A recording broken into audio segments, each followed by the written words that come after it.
Hey, everybody, what is up? I am Dr. Vibe, host and producer of the award-winning The Dr. Vibe Show. You can catch me also once a month at the Good Men Project Show, where I host and co-produce the Good Men Project Show, and once a month there. So tonight, we have another wonderful conversation happening via the Dr. Vibe Show. But before we go any further, we are so blessed and highly favored to have Danielle Booz on the line with us tonight. And already got someone jumping in. So Danielle, let me introduce yourself. Hello, everyone. I'm Danielle Booz from Achievable Greatness and Danielle Booz Coaching and Consulting. And I'm glad to be here. Excellent. Very nice to have you. And we have Pastor Kearney. Pastor Kearney Thomas has joined us. Thank you so much, Pastor. How are you? I'm doing good. Hold on, let me put my earpiece in. Yes, this is my first time on Blast. All right. Fantastic. Well, I saw that you subscribed to the conversation, so I'm glad that you chose me first. This is my first time. All right. Well, welcome. I hope you enjoy the conversation. I saw that you, as I said, I saw that you subscribed to it. So I'm happy that you took some time out of your positive, productive schedule to subscribe to it. Yes, this is great. So, go ahead. So what was the discussion about tonight? Tonight's discussion is Black women's relationships with each other. Not with Black men, but with each other. So, so you picked a great time to join in your first blab. You're smiling. You're more than welcome to jump out anytime you want. But what I'm going to do is I'm going to have Danielle open up, because she is a Black woman, to share her thoughts on this subject. So Danielle, go ahead, and then I'll have Pastor Kearney join in. So Danielle, go ahead.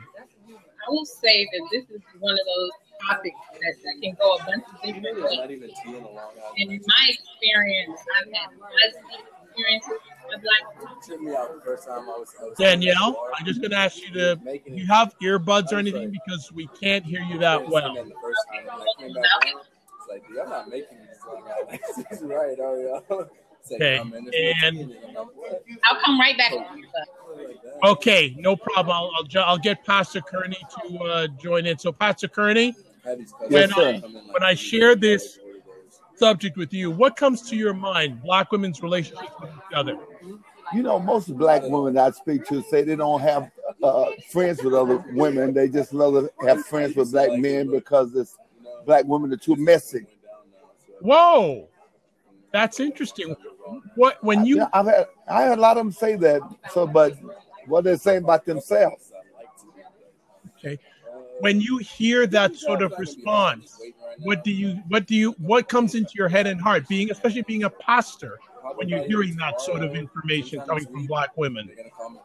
Well, I think they have an inner problem with themselves because, like I said, really it's a reflection of themselves to say they can't get along with another Black woman. And they just rather have male friends. I don't have no friends with the other women. All my friends are male. Okay. It's interesting because I was having a discussion with a Black woman yesterday about this subject. And she said, yeah, it's true. Like, she goes, most of my women friends are not Black. And I found that very interesting that they were just openly saying there's a lot of either competition or jealousy between Black women. Have you heard that also? I heard a lot of that, yes. What do you feel from your seating is the reason, or maybe some causes, or what's been shared to you why that's not going on? Well, a lot of it is because the inner feelings of themselves, and maybe because they think little of themselves, and so maybe they don't feel the trust factor that they need to have among themselves. Okay, so you're my grandma was just talking about it. Oh, we've been talking bad about you. As a waiter, no, we haven't. No. We won't go there. Especially as a pastor, you could get in big trouble if you've been talking bad. Eh? I was listening, so okay, there you go. So Danielle, your sound is much better now. So okay. I'll bring you back into the conversation. So when you think about this subject, What are your thoughts? Well, I've had mixed experiences with my Black sisters. Some have been positive and some have not been so positive. In a previous discussion I was having with another Black sister of mine, I was explaining how I've had my most challenges in my business relationships with sisters who look like me. I'm questioned more. They ask me what qualifies me, but I don't have that problem with Caucasian sisters, Hispanic sisters, and it could just be my personal experience. So I won't say that all Black women are like that, but I have encountered the most stress and challenges from individuals who look just like me. Wow. What is your thought about that, Pastor Kearney, when you hear that? I want to really ask her a question. Kind of something I mentioned first. Do you find yourself easier to have a relationship with Black men as friends than with the Black female? Good question. I would agree. I do. I have primarily friends who are women, but I tend to migrate to men. But my female friends are multi-race. So I have friends that are Hispanic, who are Caucasian, who are various different ethnicities. Well, it's probably because of your environment. What city are you in? I'm in Virginia Beach, Virginia. Okay, well then, it's very different here, yes. Yeah, that'll make a big difference because I'm in Louisiana, so we wouldn't have that. Yes, in a military town, so we have a little bit of everything here. Yeah, here is either black or white. No, okay. No shades of gray, black or white, correct? Yeah, basically. And actually right now I'm in Texas, in the Houston area, and it's still pretty much either black or white. We have a lot of Spanish people, but that's about all.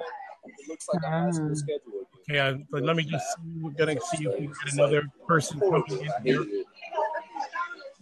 Got Alicia Seifert, who's from the Toronto area. Hey, how you doing? Hello. So just seeing if we can get Alicia. Okay, and who is this young lady here with joining us with? Do you have anything you want to conclude this conversation? Yes, we can hear you. It's a pleasure being on Blab. Right back at you. Okay. Okay, yes, you're going to give her an ear? No, it's all right. Okay. So, Alicia, you may need to allow the... okay, so you're going to join the conversation. Alicia, you may want to allow the use of your microphone and speakers or refresh your screen. Hello, who are we speaking? Hello, who's this? Hello, this is Rashiba Thomas. Hello, Miss Thomas. How you doing this evening? I'm doing wonderful. Excellent. So thank you so much for joining your first Blab on this very lighthearted subject. What are your thoughts about Black women's relationships with each other? What are my thoughts about Black women's relationships? And it's interesting because there's many Black women, when I make that statement, they give that laugh too. So give me some words behind that laugh. Well, for the most part, I think it's positive, depending upon the Black woman that you're dealing with. And for others, it's not so positive, but I think that's probably due to their own insecurities. Would you say on the whole that your relationships with Black women are more positive than negative? Yes. Okay. Of the ones that aren't positive, why do you feel they're not positive? Oh, you put me on the spot. Hey, I'm Dr. Vibe. I can't let the people down. Well, like I said, I think it's probably due to their own insecurities, due to experiences that they've had in the past that they just have not learned how to deal with. No problem. Where are you having food there? Because it sounds like there's a lot of food going on. Yes, we're at Chili's restaurant. Okay, no problem. Just hold a second. I have Alicia Seifert on the line. Thank you, Alicia, for joining in. How you doing this evening? Okay, we can't hear you. I'm great. How are you? I just come with my food, so I'm gonna have to disconnect. No problem. Oh. Thank you. Have a good evening. Be well. Same to you. Bye. Bye-bye. Okay, so so they're out. So Alicia, we can't hear you. Is your microphone on? I hear her. I do not. As far as I know. You know what? Mm-hmm. Okay, go ahead now, Alicia. Mm-hmm. Yes. Hey, how you doing? Hi there. Blessed, highly favored, magnet great. for How are miracles and a you? solution for someone's problem. Welcome to Blab. Good. I think this have you been Thank on a you. Blab I'm happy before? to be here. There you go. Another first time, Dr. Vibe. Nope. Bringing them out. Mm-hmm. Yeah. Bringing them out. So, Alicia, before we actually comment on this conversation piece, just share a little bit about what you do. Mm-hmm. Okay. Oh gosh, what don't I do? My company is the Event Chick. I am an event planner. I do weddings, social events, public events, corporate events, you name it. And I do a little bit of PR. I recently launched, interesting that we're talking about women. I recently launched a website called thewellwoman.ca. And so that is solely for the purpose of providing information and love to women who wear a million different hats, who need a place that is going to have information that's going to benefit them and lift them up. And then, so I'm kind of I have a finger in a little bit of everything. And now tell people where you're based out of. I'm based out of the GTA, but I have a valid passport, so I will travel. Most of the people on this tonight are from America, so they have no idea what GTA means. So you better break it down. Oh, sorry. I'm in the Greater Toronto. I'm based in the Greater Toronto area, but like I said, I have a passport, so I will travel. In the last little while, I've been doing quite a few speaking. So now let's get to your thoughts on this comment, this conversation piece: Black women's relationship with each other. Okay, so first of all, let me say that. Well, I have a number of comments around that. So I think that, first of all, I think that where you find women who understand that we are better when we support each other, you find really strong sisterhood. And where you find women who haven't yet got that message, you encounter lots of negativity and hate and hurt, because often at the root of all of that negativity and the feeling of jealousy and the feeling of competition is hurt. And so, and not being able to, one, know how to deal with that hurt, and two, not having the tools, or not even having given yourself the permission to deal with whatever it is that's holding you back and standing in the way. We have a really hard time with asking for help. We have a really hard time with giving ourselves the permission to take care of ourselves. And so that affects, in large part, not only how we see our sisters, but how we see ourselves. And if we can't see ourselves right, then we're not going to see our sisters properly either. We have Nakima Lee. Hello, Ms. Lee. How are you? Hi, Dr. Vibe. How are you? I'm blessed, highly favored, magnet for miracles and a solution for someone's problem. Thanks for stopping by. Yes, I am magically delicious. Right. I love it. I like that. I'm not going to take that any further. You define yourself. As long as you know what you are, that I receive that. So share a little bit about yourself, because I like people to share about themselves, and then we'll get you involved in this conversation piece. What are y'all about? Okay, well, my name is Nakima Lee, and I am an intimate relationship coach, an author, nationally touring speaker here in the United States of America, and an editor of a magazine. But my core reason why I'm alive is that I help people learn how to love themselves so that they can love others. So that's essentially what I do with the rest of my life. It's a pretty cool gig. I like it. Well, if you're delicious, I guess you better like it. See? You see how that works, right? Delicious is the right word all the time.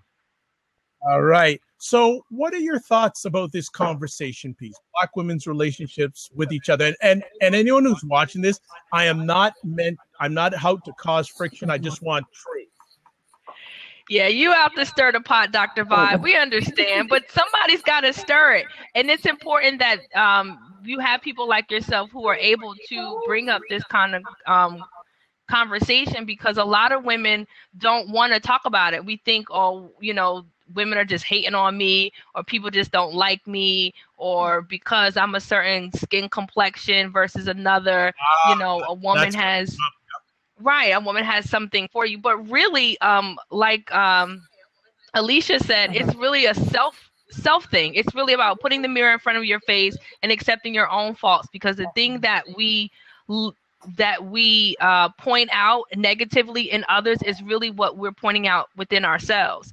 So when we hate on another woman, or we find what I like to call negativity about another woman, it's really our own selves and our own reflection.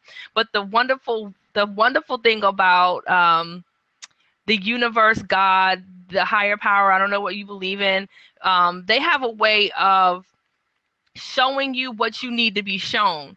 So if you're in interaction with a woman and you find her negative, you don't like the way she looks, you don't like the way she talks, you don't like the way she wears her hair, you don't like the way she dresses, that is a complete indication that you need to look at yourself first. If you found fault in that, you're going to absolutely find fault in yourself. And if you're finding fault in yourself and you're finding that you are pulling that negativity in constantly, you definitely need to work on some inner love, some self-love, some self-trust, some self-respect, stuff like that.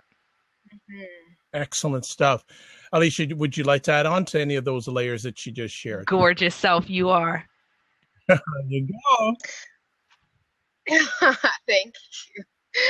I think that it also like, just to add, like, we can never underestimate the power even of self-forgiveness in allowing ourselves to love ourselves, because that is also part of the shame that people are holding on to when they're looking at somebody else and choosing to focus on another person's what they view as somebody else's faults versus looking at what it is that's going on. I want the ladies to comment here, because you brought up some very interesting terminologies that I hear a lot through my conversations with men and with women about the shame factor with Black women. How prevalent of an issue is that? And I want you to share this with this audience, not only for Black women, but for Black men, but also general society, to have an understanding of this issue of shame in the Black, with not all, but with some Black women. Right. I think, and I'm going to just jump right in. The shame that we've been given is not something that just happened in the last 5 years or the last decade. We're talking about centuries of people of another race shaming Black women for being Black women. Yeah. Back in Egyptian times, when the Europeans were sailing to Africa, and they used to come back and they used to talk to their wives about these Black women and their beauty and their exoticism, and to the point where the Europeans were putting on false corsets and false booty bumps so that they can have the curvature of the African woman. And we have allowed for society to shame us into not liking our hair, not liking, our breast, our booty size, our thighs, thinking that we have to be a certain shape to be beautiful, because it was defined by some other race. And the truth is that when you find that self-love, when you look in the mirror and you find that inner you, and you can look at that inner you and say, you know what, I love you. You're perfect with the freckles. You're perfect with the nappy hair. You're perfect with the scar on your forehead when you fell when you were 8 years old. I love you. Not somebody else, some Black man who says, I love you, but you have to love you in order for you to be loved. Like, I don't even know how to say that in a tangible way so that it's understandable. And Black men, it's not your fault. Because you were told to shame us. You were beaten into submission to shame us. So I don't blame a Black man. reach out to hope to educate him and help him to understand that I'm not the enemy.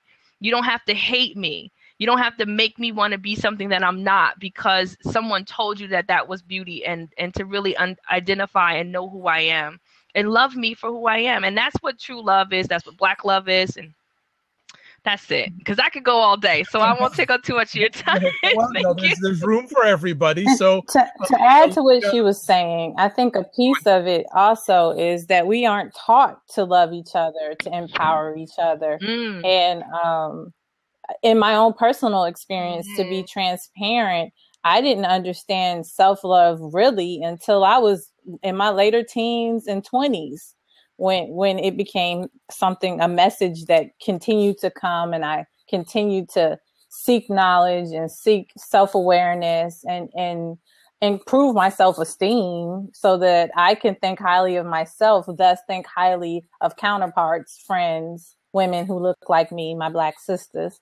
So it wasn't something that I was trained how to go to school, how to get a good education, but there was no classes or no seminars on how to be a friend to another Black sister or anyone. That's not something that's taught. And I think that's part of the problem. When I work with young girls, they struggle in that area, and it's because we don't have positive images. Now, when you turn the TV on, it's a bunch of negative. The big things, the reality shows, housewives. This is how you see women engaging, and it's shameful. So you would see them feeling shamed. Like, we are perceived, if we're not on a housewife show, we have our clothes off in music videos. And these are how the images that we're perceived by. So I think part of the problem we also have is it's not something that we're educating our youth and preparing them so that they can be empowered and they can see that they're valuable and bring that to the table in relationships. Amen, sister. Alethea? The only thing I would add to that is that that every ill that women face generally is amplified in among Black women because of the history of Black people in North America, because of the greater expectation that is placed on us because let's face it, we all grew up with the message you have to work 10 times as hard to get half as much, right? So then the thing that my classmate in high school gets pregnant when she's 15, it's whatever, right? But the Black girl, I get pregnant when I'm 15, and it's like the whole of salvation is coming down on my head. You know what I mean? So like everything that happens, all of the issues that we as women face are amplified 10 times over because we're Black. And because of that, and then you add to that all of the women who are leading households and carrying the weight of leading those households, like where is the mental and emotional space for her to try and deal with that shame when she's just trying to put food on the table? Good. Like there's no room for that when you're trying to deal with basic human needs. And that is also something that plagues our community, that there's so much, we have to work so hard just to deal with basic human needs because of the poverty aspect, that even trying to get to the point of self-love, trying to dig deeper into our consciousness and ourselves and figuring out who we are as individuals, who we are as a community, how we relate to each other, understanding that the work of the individual positively impacts the collective. And so that makes that work worth it. Just like all of that gets lost because we have to focus so much on just dealing with our basic human needs and trying to make sure that we're raising kids that aren't going to go out and get shot like dogs on the street. Right? Exactly. I'm getting some echoing here, so I hope that everyone has their earbuds and all that. So just want to know, R_will_1 as a question, why and we're getting a little bit outside the conversation, but I think it's an important question to have discussed here. Why are we allowing our children, or why we are allowing our young ladies to watch these various shows or images on TV? I have a 16-year-old about to be 17 on Friday, so I'm super excited about that. But I look at the ratchet TV that we call the Housewives and Basketball Wives and all of that stuff. I watch that with her so that I can have the conversation of how not to act. I even did that when she was a child, when she was 3-4 years old, and we would see a kid in the grocery store having a tantrum, cussing out their mother, doing whatever it is that they do. I'd be like, you see that over there? That's not what we do. That's not us. So I watch the shows. I even watch the Bad Girls Club, and I talk to her about the behavior. I talk about what the level of expectation is, and I ask her, you know, do you think that this is right? And we have a dialogue, and sometimes it's a little shocking, you know, but I think it just allows me to be a parent. And I know that I'm probably rare because I don't talk to a lot of parents who talk to their children about what's going on in the real world. But if you don't, somebody else will talk to your child. I've been on my own since I was 14 years old. So I know what the streets can teach you. So if I have an opportunity to feed into my kids, I'm going to do that because someone else is going to feed into them, and you don't know what they're going to give your children. Yep. And to piggyback off what she said, I have a 14-year-old and a 5-year-old as well. And if we shelter them at our home, they're still going to see these things out in the street. They still have to go to school with kids who are going through things.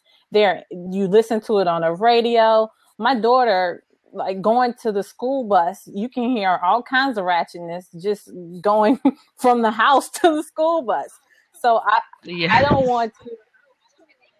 Yep. Definitely. I don't want her to be in a bubble like that at home and not understand that when you leave my household, these images are everywhere. You need to know how to discern what you see and understand what's reality and what's entertainment. And I think I can only do that by having the discussions, like she was saying, with her. When she's watching these, I ask questions. When she's listening to music and they're referencing sex, I will, what they talking about? What this song mean? And she's like, Mom, stop. No, not Mom, stop. Explain to me what you listen to. You can rap the song if you can explain to me what it means. And you can talk to me about some consequences that come with that song. Then we can sing it together. Okay. But we're going to talk about it first. Okay.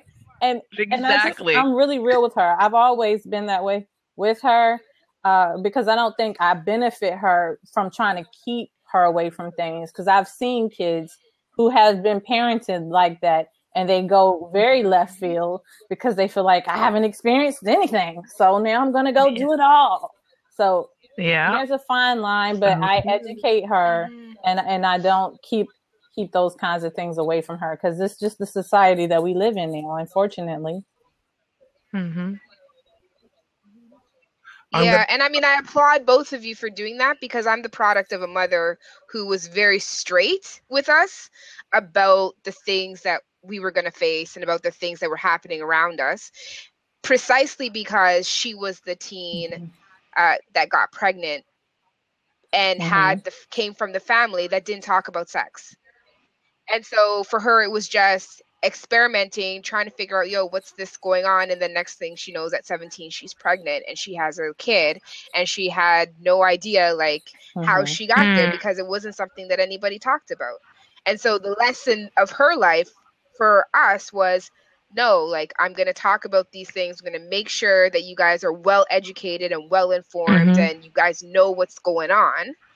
And as a result, she didn't have any children that ended up in that situation. Okay, I'm going to jump back in just for a moment because you ladies are driving the ship. I'm just making sure it stays on course.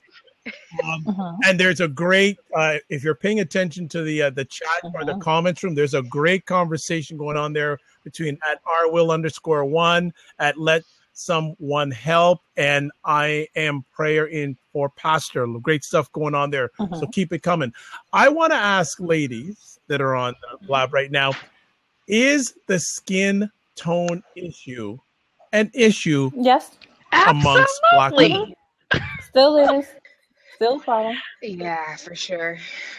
No, I want your comments on it. I know it is, but I want to your comments on it. Well, I'll jump in. Okay. The thing about skin color is that it only affects the person that is doing the negativity.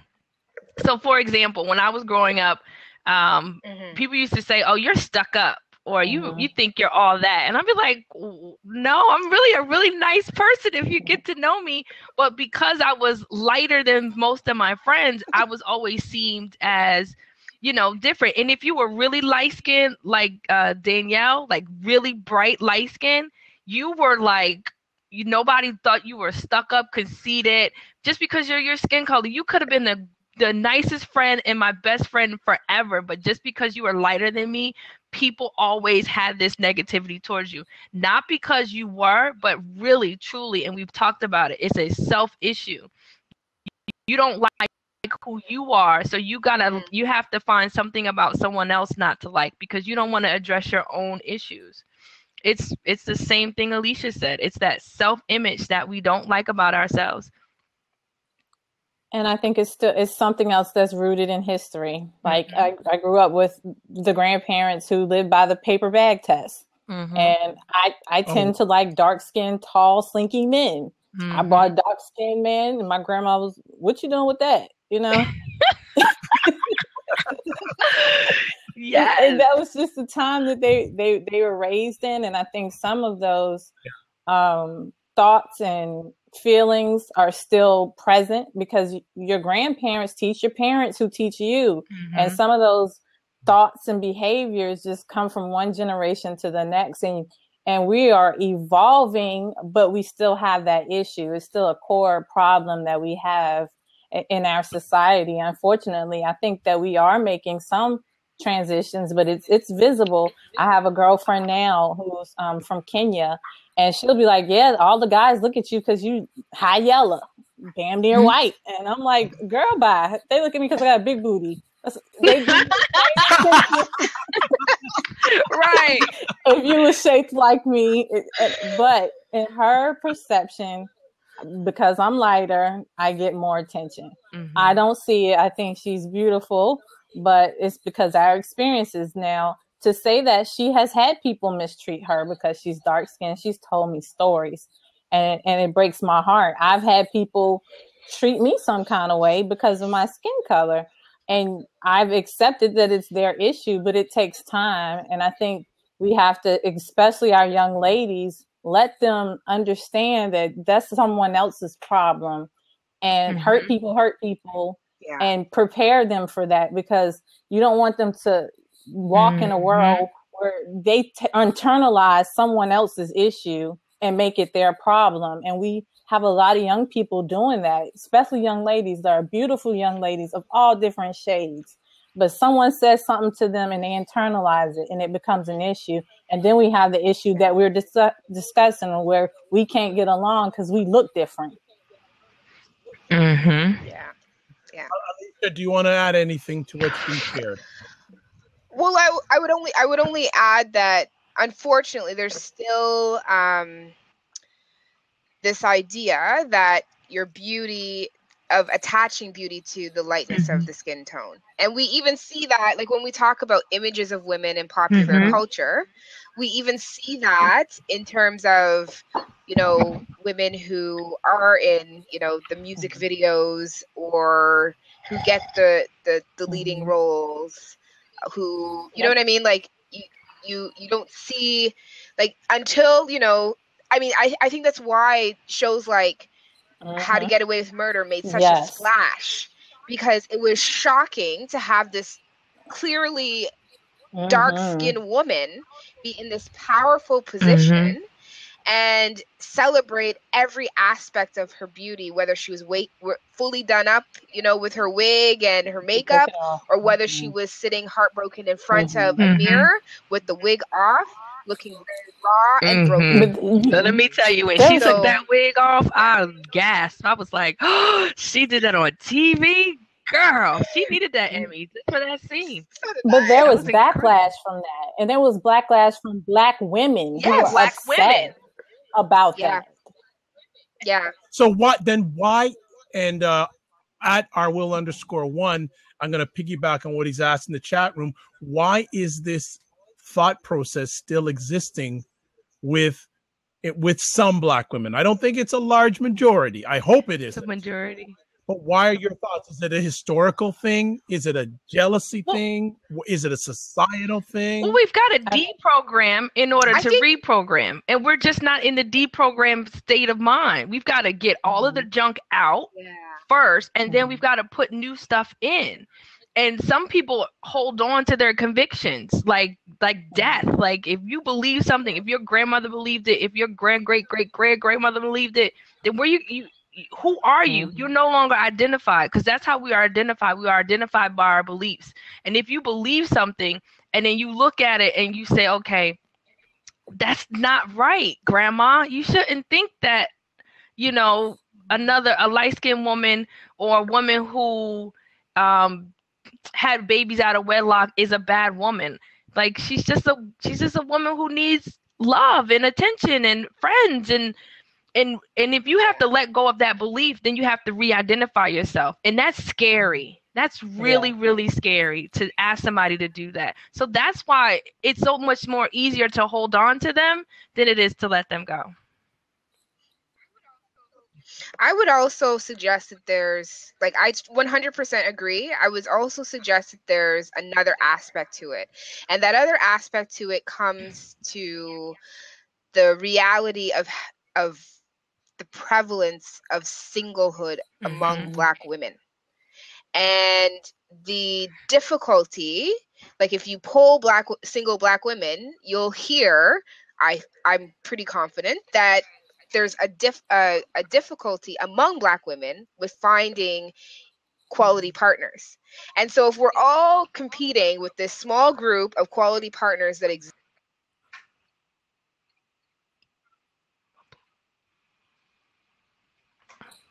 oh no. I think we may have. Yeah. Oh, she was getting so good. Yeah. All right. No, you're frozen. It's okay. No problem. Hopefully she'll come back. If not, I'll click her out. She's coming back. By the way, anyone else who's in the chat room, and I thank you for all your comments. If you want to step in and take a seat, I will make room for you. Absolutely. I'll get out. I love you. No. If someone asks, we will make room. They've got to ask. Okay. Proper. So Alicia's having some challenging moments trying to get you. She's fighting to get back in. She's fighting. She is a fighter. She was on such a roll and just went pop. Okay. Good. If she doesn't get, one of the things I also want to ask both you ladies and anyone else who wants to sub, I'm going to click Alicia out. Okay, I'm going to click because she's having trouble getting in. So there's an open seat. Alicia is not letting go. All right, she wants that seat. But yay, she's back. All right, there we go. Yay. Now, the big challenge is, do you remember where you left off? I do remember. I was saying that, where we have all this this seeming competition, right? Because I'm using, the air quotes, because is it really competition when we're talking about how people relate to each other, right? But it's this impression of competition for partners. Then you invariably recreate this other by which you can try to compare yourself with somebody else to convince yourself that you're better than the other, right? So then that's where we have women kicking off over, men that are cheating on them both. And it doesn't make any sense, right? It doesn't make any sense. Right. But both of them are women who are vulnerable. They want to be loved. And here's somebody who, whether he's an honorable person or not, is saying, I'm willing to love you both. Right? Mm-hmm. Right. That's a whole other topic. Yep. Yeah. But we do hear that, though. We do hear that there's a shortage of men. Black men are in jail. They're not a lot. You better get the ones that are out here. and then you feel this pressure, like, oh my God, like, and I have these discussions with my friends who are in their 30s who are single, where they feel like there's not a lot to pull from. It's kind of hard. I'm going to just interrupt slightly. You got to a conversation piece that I wanted to get addressed on here, because a number of years ago, there was a fairly prominent Black woman in the community, and she began dating a gentleman. So I asked, first of all, how's it going? It's going well. Then I asked the real question, the second real question, are your girlfriends staying in touch with me? She said, no. They basically have deserted me because I'm dating somebody. Does that still exist? And if it does, why does it still exist? Well, I think it could be different things. Yeah, I think if you're dating somebody and you're in that level where you're really committed to that relationship. This is just my personal, professional, intimate relationship coaching advice. This one right here. You don't need to be hanging out with single people if you're no longer single. If you're a married person, your top 3 friends ought to be married people. Because what you'll find is that when you get into a relationship and you start to develop into something more, and all your single friends want to do is go to the club is a incubator for other people to find each other. I no longer have to find someone. So why am I going to the club? I can listen to the same music at home with a glass of wine and some friends, come over to the house. But if you don't want to do that, then yes, it just seems awkward. So I say, if you're in a relationship, first 3 months, yes, hang out with your girlfriends. But if you go after 3 months and you're really starting to transition into a long-term committed relationship, you need to have friends who are also in long-term committed relationships so that you can be, they could be examples to you. And if you find yourself around married people who are always breaking up and everybody's, 20, 30 years and now they're getting divorced, you need to find new friends. You've got to put yourself in front of what it is that you desire in life. If you surround yourself with broke people, you will be broke. If you surround yourself with people who are single, you will continue to be single. That's just my opinion. Well, you know what? I will let the other ladies jump in there. One of my mentors, Glenn Barker from the Mankind Project in Chicago, always says, you replicate what you emulate. So in that case, the only thing that someone may say to that is, there ain't that many Black couples around. No, there is. Well, I hear people tell me different. I know I experience different, but some people say, well, I don't know that. Actually, it's a very interesting conversation. Many years ago, at the Toronto International Film Festival, I was hanging out with Bill Lee, famous actor and producer, and Dee Chanson-Berry, and they premiered at that film festival, Dark Girls. And we were riding to a restaurant, and we're having a very interesting conversation, and we began saying, how many married couples do we all know that of the same color? We're Black married couples. Now, Nikema, I'm sure you say there's lots, and I agree, but how many do we know? That's like, especially if you are in white collar North America and you're a Black couple and you're married, how many other Black couples, white collar, do you know? That's true. It's not that many. I know. Well, two. There you go. Right. I'm going through my Rolodex. Like, I know a few, but do they know each other? No. All right. So Alicia and Danielle, please jump in. I didn't want to. Yes, Bill Duke. Yes, the Bill Duke. Yes, the Bill Duke. So I don't know if I interrupted your thought process on how you. No, I was listening to what she was saying, and I was thinking about my own personal experience. And I have friends too that are married, and most of my other girlfriends aren't. Some of them have been in and out of relationships, and it's similar to what she was saying. If it's serious, they kind of get missing, and I understand that because I've been in love, and when you meet someone, that you kind of get to that space. So I understand it. But then if the relationship ends, they come back, and we kind of try to mesh it back together depending. Now, what you can't do is want to monopolize my time when you single, get somebody, and then come back and want to monopolize my time again. We got to work this thing out so it works for both of us. But I have friends who are married, but I play my part. I don't have an expectation that my girlfriend Vanessa, who has a husband and a child, is going to go hit the clubs with me. But every once in a while, we might go out for dinner and it'll be me, her husband, and her daughter. And that's appropriate for me. And we'll talk about high school years or college times together.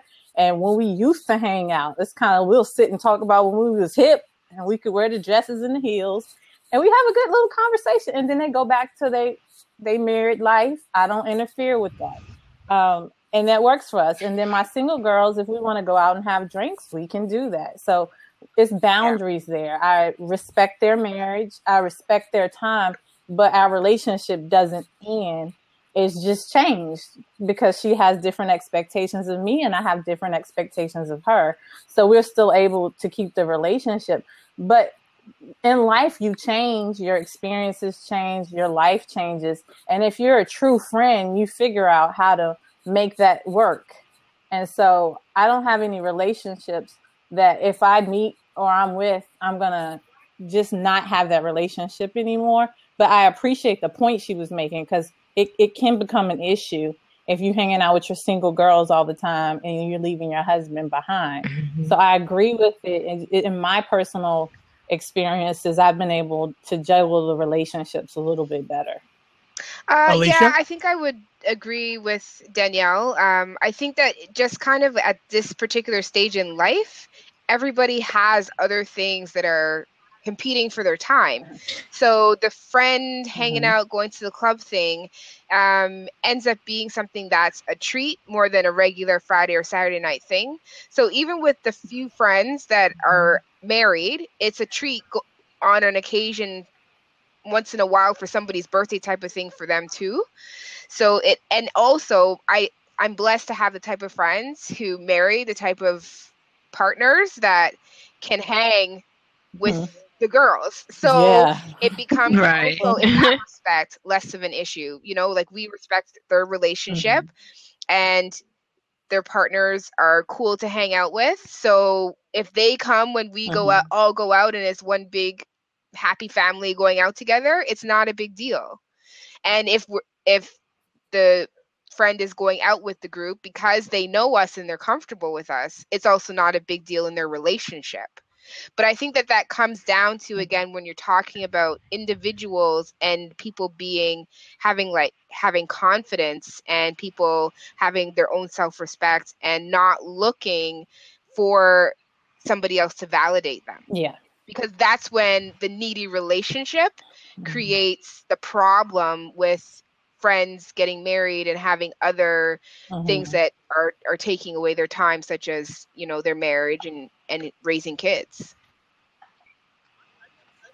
I'd like to ask each one of the ladies here, and whether it's ladies of your own age group or younger women, do you spend time educating women about relationships with each other? A lot. I have a nonprofit, so that's kind of one of the skills that we touch on in personal development skills, and we have groups. And I spend a lot of time empowering them, but then educating them on the importance of self-love, because if you love yourself, then you can love other people. And once we reach that piece, then they can engage with their peers better and pick up some skills that I didn't have. So I do it on a day-to-day basis, pretty much. Before we came here for this blab, I was in a support group. so I do it all the time. Nikema, Alicia?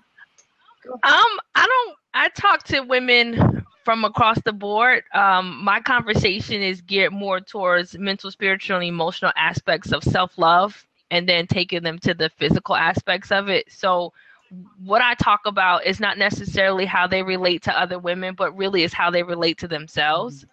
And that's really my conversation. Right, I do it in a number of different forms. Like I said, in the last year, I've been doing a lot more speaking engagements to women at women's events. I also have a youth group through which I'm mentoring younger girls. In addition, it's interesting that you asked that question, Dr. Vibe. I actually just sat down with another organization in Toronto called the FU Project that's focused on forgiveness, and we created a 6-week program for women that's going to run starting in October. That's awesome.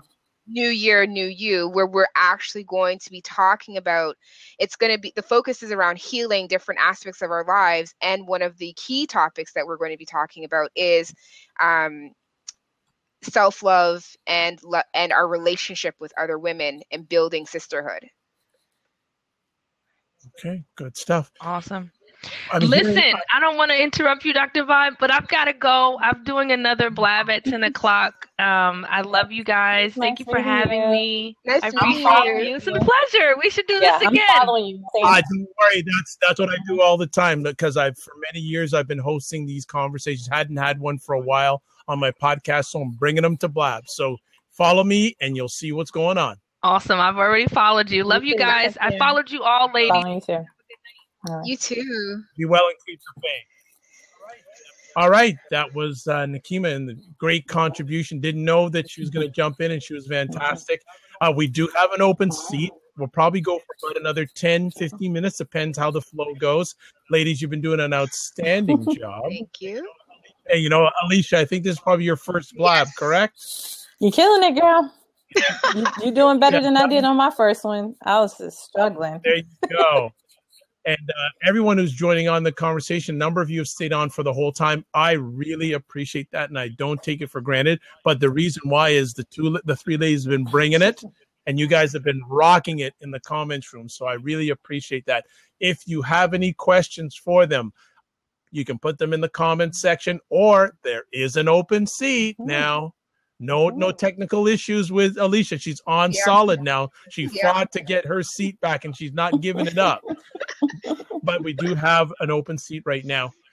When we talk about, actually, I'm getting an echo somewhere. Maybe it's just the blab thing. I hope no one else is getting it. But when we talk about or share about this aspect, where did each one of you learn about how to handle women's relationships of women with your own color? How did you get any learning, or basically you just learn from experience? Trial and error. You know what? It's a couple of layers. Like when you grow up with a sister, you can't help but have to learn how to love another person who drives you crazy. And then you add to it the fact that I had a mother who did not tolerate going to bed, because there was 4 of us, 4 siblings. She did not tolerate us going to bed angry at each other. She'd let us fight, and then we lost Danielle. No, she's just coming out because I was getting some echo, okay. So I think she's just refreshing and coming back. But I think there. Keep on going. So she didn't tolerate us fighting per se. She said, "Okay, you guys had your argument. Now work it out." Mm-hmm. And so that was how it went. So, it was always this thing. The thing in our house was always, remember, these are the people that are going to have your back forever. So you got to cultivate these relationships. You got to protect these relationships and understand that these are the most important relationships in your life. And you can't help but take those values into other relationships. Mm-hmm. Yeah. And I have a twin sister, so I've always had a sister beside me, even when I didn't want her there. But I noticed that the dynamics changed when it went from just me and my sister to classmates at school, mm-hmm. and trying to figure out how to fit in. I've always been outgoing, and I'm gonna make you acknowledge me. I've always been that kind of person. So it was easier for me to make friends and engage with other girls. But my sister struggled. She kind of stayed to herself. She was like a bookworm, didn't really fit in. And I noticed that she caught it harder in relating with other girls than I did growing up. And there were challenges, but I tended to deal with them a little bit better than she did. But the dynamics that I had issues with was being light skinned. That was one of the problems. I heard that I talk like a white girl because me and my parents, we grew up in a household where they wanted us to get our education. My mom was a teen mother. She struggled. We didn't have a whole lot of luxury things. And her whole thing was, you need to go, you need to get an education. And that was her focus for us. So we stayed in the books. We tried to carry ourselves a certain way. And I would catch it from some sisters who would be like, you talk like a little white girl. Are you trying to act white? You mean that doesn't just happen with brothers? It happens with sisters too? Yeah, that happens with us too. And trying to empower myself and keep high self-esteem when I'm catching it from girls who's supposed to be my friends. Like, we hang out together, we do things together, but then they talking about me too, or telling me that I've revoked my ghetto card or whatever that means. Wow. So it was I haven't heard that one. That's a new one. Revoking your ghetto card. Okay. It was kind of the balance, because they were supposed to be my friends, but I still caught it from them. And I handled it differently. My sister internalized some of that stuff a little bit more than I did. I would just be like, whatever, I don't care what you say. And but it took me a while to get there. And I think that other girls can tend to have those problems. I've seen young women who struggle because you want to better your life, especially if you're living like I grew up. I meet girls who want something different, but they struggle. So you're in school, you're taking these AP classes, but then you go back home to other kids who don't have those same experiences, and they're not empowering you and uplifting you. They're picking on you and treating you badly because you want something different. And I see that as an issue. And then I won't say it's just a race issue, but I've seen it in my race, in my experience with young women. Alicia, anything you want to add to that conversation? Well, the only thing I would say is that for me, like Danielle, my family was like, I was raised by a single mother who, like I said, was a teenage mother. So the focus again was on education, and there wasn't money for luxuries. The focus was on, like, her focus was on the basic human right thing that I spoke of earlier. And so what I came to realize is that, and one of the things that she always, really instilled in us was about being a leader, not a follower. And that was one of the things that I took to heart. And so because I was a leader, because I wasn't concerned so much with fitting in with being accepted by my peers, because I had my eyes on the prize, which was so far beyond the adolescent experience. What ended up happening is people wanted me to accept them. So it made it less, so some of those issues were less prevalent for me, although of course I witnessed them being experienced by my peers. For my own experience, I didn't really experience a lot of that, simply because, like, I was just like, listen, if you guys can't handle what's going on here, I gotta go. And so my friends were either with me or I was leaving them behind, and they knew that. And so because of that, they stuck with me.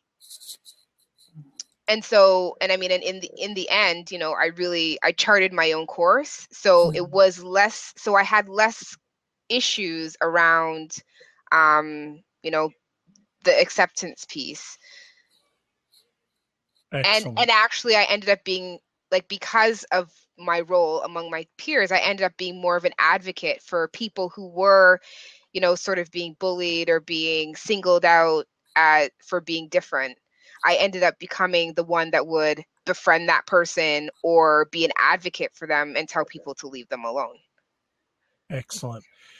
As we wind down here, because no one's taking a seat, I don't know, maybe that's all right. It's okay. But the good conversation going on in the chat room. What impact did each of your mothers relationships they had with ladies have on you at all in regards to having relationships with fellow Black women?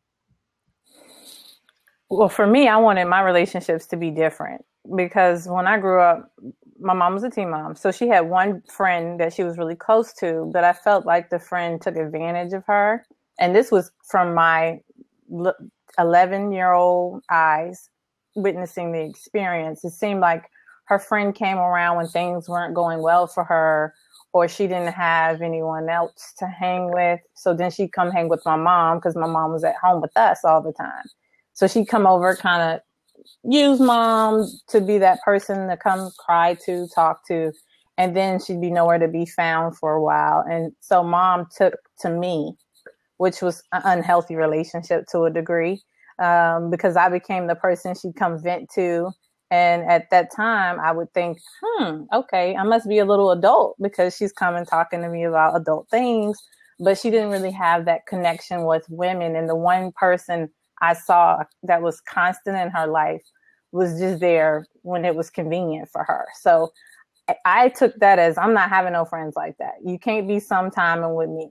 And I think I mentioned that earlier. Like, if we're going to have this kind of relationship, I'm setting boundaries and expectations, and I'm expecting you to respect my time in this relationship. And so I took from that, I don't want to have that. But my mom has a heart of gold, and she is accepting of a lot. And I think she still is. I'm different. Like, I won't take but so much mess. So I'm the other end of the spectrum. But I appreciate her experience, but it taught me that I'm going to have some different expectations from female friends of mine and male friends of mine too. All right. My mother taught me, like, witnessing my mother taught me longevity of friendship, because my mother is the type of person that she doesn't just befriend you, you become part of the family. There's very much a lot of that in me as well. And so her closest friends were more like aunties than some of my mom's sisters. And that's also just geography, because some of her sisters are all overseas, so her closest friends were the aunties growing up. And because they were like family, I got to witness her having these very close female relationships with women who supported her, who were there for us during like some really hard times that our family went through, who she supported through things that happened with them. And like whether it was happy, sad, whatever was going on in my life, I knew that like these women would have my back if my mom wasn't available. That's awesome. So I mean, to have that also, set the example for me of what type of sisterhood I wanted to create in my own circle. And so that's what made letting go of a lot of the adolescent stuff easy, because I was like, you guys don't have it yet. You're not where I am. Right. So it wasn't, and I mean, of course, it wasn't until I was an adult that I really started to formulate, that really close sister bond. But, because I had that example, like, I just knew that was possible and that was what I wanted. There's a number of wonderful terms that came out in the conversation. I'm sorry if I'm prolonging, but there's some important things I want you to share about. Danielle, you talked about boundaries. Can you yourself and maybe Alicia talk about boundaries in regards to relationships between Black women?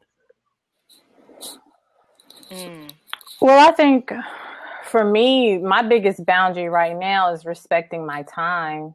A lot of responsibilities and things that are important to me. So if I befriend you, I need you to respect my time. If we're engaging, if we're planning things together, you got to follow through. Yeah. You got to be respectful, and you can't have the expectation that I'm going to stop everything I'm doing to be there for you. As adults, I don't do that unless it's an emergency. So if I have a friend that's going through something, I'm going to stop. But you can't always have an emergency. We can't every week have a crisis because I just don't have the time. So my boundaries is pretty much respecting my time and respecting the relationship, being respectful of me, being respectful of yourself, and understanding that there's a give and take here. And in any relationship, there's a give and take. So if I'm doing all the giving, then this isn't healthy. If I'm doing all the taking, then this isn't healthy either. So we have to level that. And it's not going to always be level, but we need to be at a space where from time to time there is some evenness here. So for me, that's when I say boundaries, those kinds of things. Yeah, I would agree with what Danielle said. Boundaries also around respecting my time, respecting my freedom of choice. So like in the sense of we at times as women try to, for lack of a better term, peer pressure each other into certain decisions. And we may as part of that, attach judgments or shame or in order to get each other to do things that we want the other to do. So part of what in terms of boundaries is respecting that when I say no, I'm not interested, that's the end of the conversation. Basically. Yeah. So, so boundaries, even like when we talk about that, boundaries around things like money, don't expect that if I make more than you, that I'm going to bail you out every time that you act irresponsibly with what you make. And don't use the friendship as a weapon that you can wield in terms of like creating some type of emotional guilt or manipulation in order to get me to do whatever it is that you're trying to get me to do. So like boundaries all fit into a lot of different things as it relates to how women relate to each other. Excellent. What do each of you find, if it's out there in the relationships that you're the biggest challenge when it comes to relationships with other women? That the women that I engage with have various different issues and situations and experiences, and trying to meet them at their level and respect them and their decisions and respect myself and my decisions. So that's a pretty way of saying it. I have some friends that make some decisions that I don't agree with. They're on a path in their life that are not the same as mine. I don't dismiss them as friends because they are still caring, loving, supportive people, but they are choosing to do things outside of what I'm choosing. So it can be challenging to still engage with them and have. So let me interrupt here, Danielle, please. How are you handling that? I handled it by still being their friend, but not letting what they're doing affect what I'm doing. So for one person in particular, she is making a lot of different bad decisions at this point, in my personal opinion. But I'm allowing her to go through that. I'm still supportive. She can still call me. We've been friends for over 10 years. So I feel a loyalty there. She can call me sometimes and I will listen to her vent. But I do understand that there was a point where she was standing and she could go left or right, and she chose to go right. So she has to deal with the consequences of going right. I will not stop being her friend, and I will support her, and I will encourage her and empower her to get through what she's going through. But she's going to have to deal with the consequences that came with making those decisions. Just like if I make decisions, I have to live with them. But it can be challenging because you see someone, you see the potential in people, and you see the person, and you see that they could have done things differently. But I will continue to be her friend, but from a distance sometimes. You have to love people from a distance sometimes and let them go through their things, their issues. Well, you know what? One of the people that keeps me blessed and highly favored on Blab has just joined us. And I love it because most of the time, and I'm not being hard on her, I hear her talking about social media. But this ain't a social media Blab. So I am loving it that she has come and joined us. Avalora, how are you? I'm amazing. How are you? I am blessed, highly favored, a magnet for miracles, and a solution for someone's problem. And I am jacked to have you come on one of my blogs because usually we can't get near you online. All you have to do is ask. Well, I didn't. Well, you know, I will. Well, can you stay for a few moments? You got me for a few moments. So you asked, I'm here. All right. Well, first of all, again, thanks for joining the convo. Alicia, I will get you to respond to that, but I had to greet Avalora because she's so wonderful. And what are you? No problem. What are you feeling on this conversation? Me or Alicia? You. Oh, I thought you were going back to her.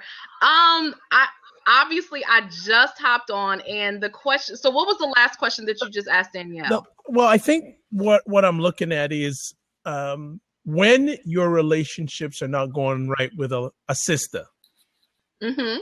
A sister, right? How do you handle? Like, what do you do to handle? Because I was going to ask Danielle, what are the boundaries of these relationships, or where they're not going right, and how much are you willing to allow that boundary to extend, if at all?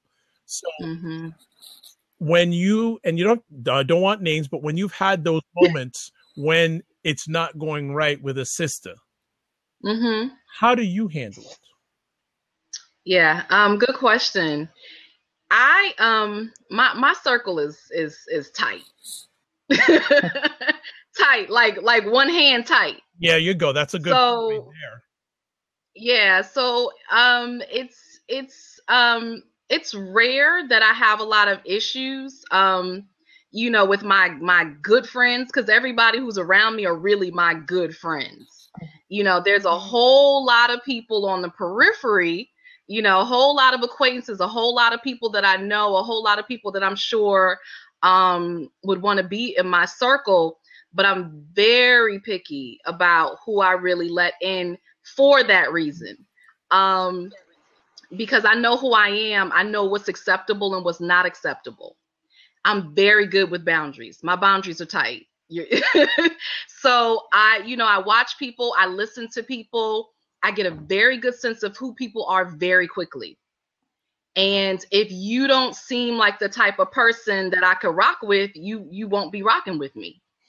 So that's the first thing that happens, is that I just avoid that altogether, because I'm very choosy about who's going to come into my inner circle.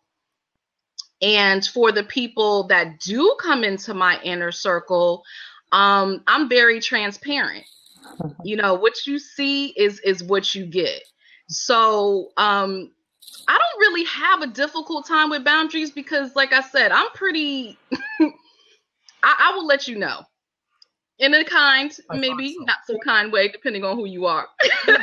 No, but I'll let you know. I'm very honest, and so like I have an example. I did have a situation with friends where we were supposed to be working on this project together, and it was my idea. And so I kind of got everybody together, say, hey, this is what I want to do. What do you all think? And everybody said, oh yeah, great, that's wonderful, Avalora, let's do this. And we had a meeting around it. And then all of a sudden, everybody just kind of disappeared. Been there. All of us, they weren't there. Like, wait a minute, I thought we were going to do this. And so I had to sit down and I had to talk to them. And what's so interesting about it is, like, were you going to come to me and say anything to me? Like, if I didn't come and talk to you, were you going to come and say, Avalora, I changed my mind, or maybe we shouldn't do this, or maybe we should do it this way, or that's not going to work for me, but this will work for me? So I had to be the one to say, look, what's going on? This was, I thought we were going to do this. This was the expectation that I had. What happened? So I'm very good with communication. I'm very good with letting you know how I'm feeling and what's happening, because I don't like drama. I don't like having issues with people. I don't do drama unless it's on my TV or on Netflix. I'm not doing it. So let's talk. Let's figure out what the issue is, what's going on, and let's be done with it. Well, you know what? Are you looking in the comments section right now?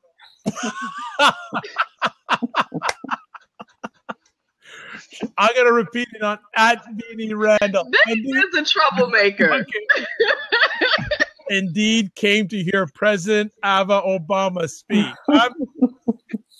Do you cause this trouble all the time? Oh my goodness! No, it's not me.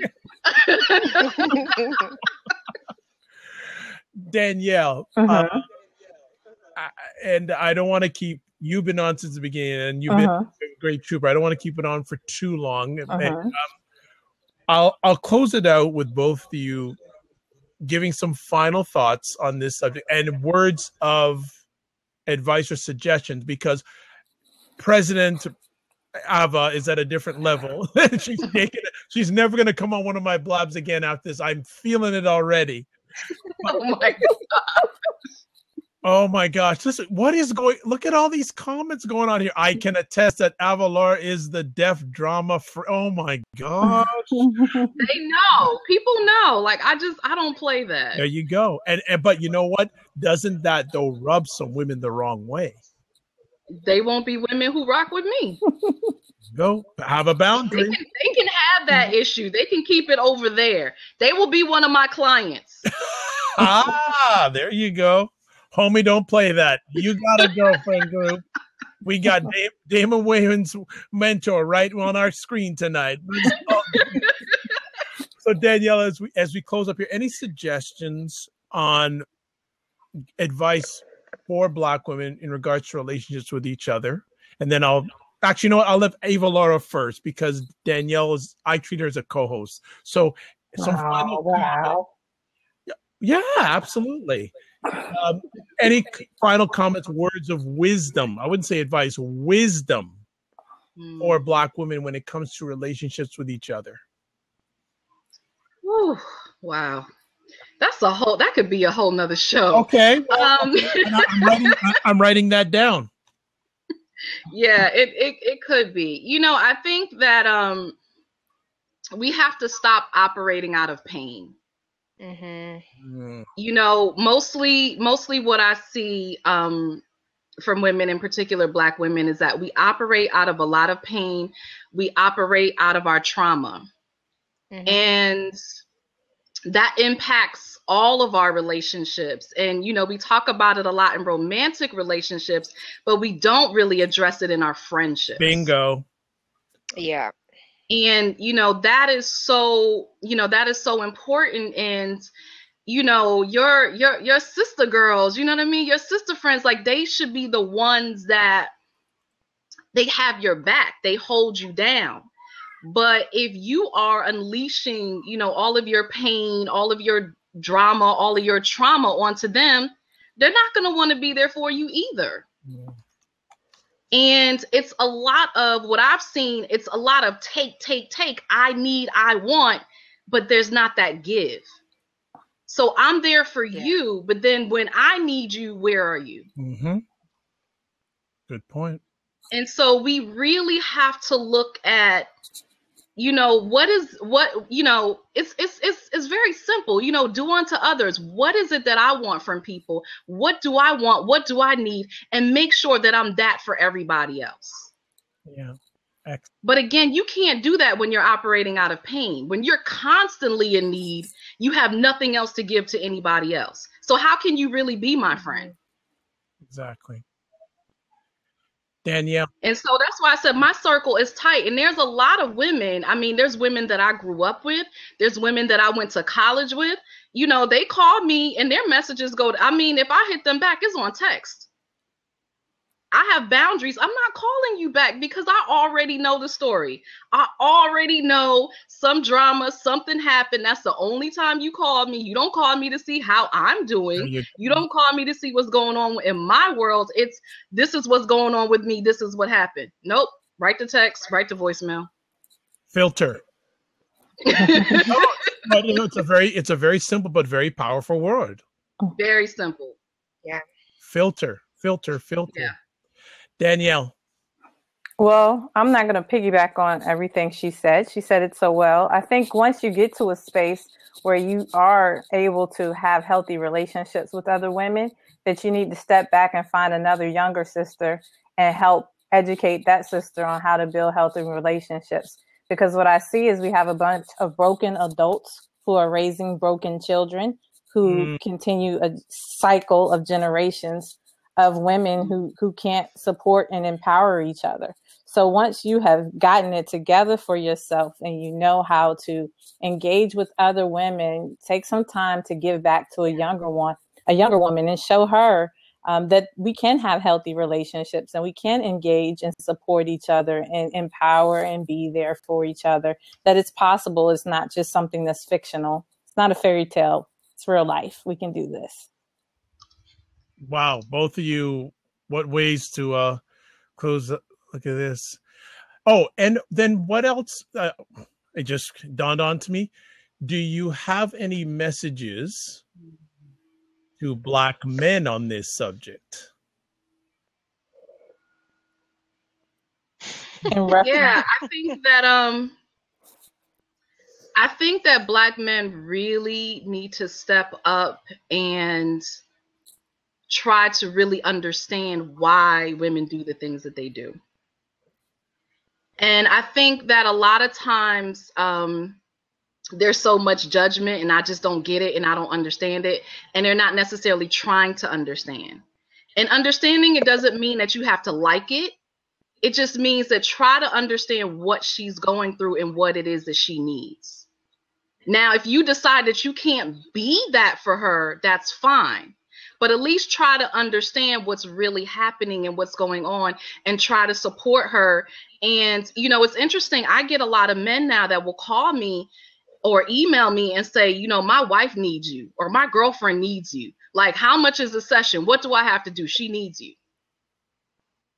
And so if they did that, I think that, you know, I hate to say it, but a lot of women, they decide that they need to change when their relationships with men fall apart. Yeah. I've had so many women come to me after a breakup. That's when they realized, oh my God, I need help. I didn't realize that I was this bad. I thought I was okay. But now I see how I sabotaged this relationship. And I'm alone now, and I don't even know what to do. I can't even believe that this, you know, losing this relationship has crippled me. And I know that I now need help. Now, the man was probably telling her that the whole time. Bingo. And finally left and gave up. But it was that breakup that made it real, that says something is really wrong. I have to do something about this. Avalora, I think you and I got to co-host a show on that. No, you're laughing, but I'm being very serious. Yeah. No, I'm being very, very, very serious about that, because a lot of times a person doesn't realize that they're off center, so their world has left them. That's right. And that's a blab in itself. I'm actually going to come after you. We've got to do that one. All right. I'm being very serious. I really want to do that one, because we really gotta, how can I say, for lack of a better, take our face off. And let's really get down and roll up the sleeves and let people be honest, dreadfully honest, and admit, you know what, I did a little bit of messing up. Yeah. On that. Oh, look at this. Yes. Beanie is a joker, you know. You see him now? Oh, he's coming. Wait a minute.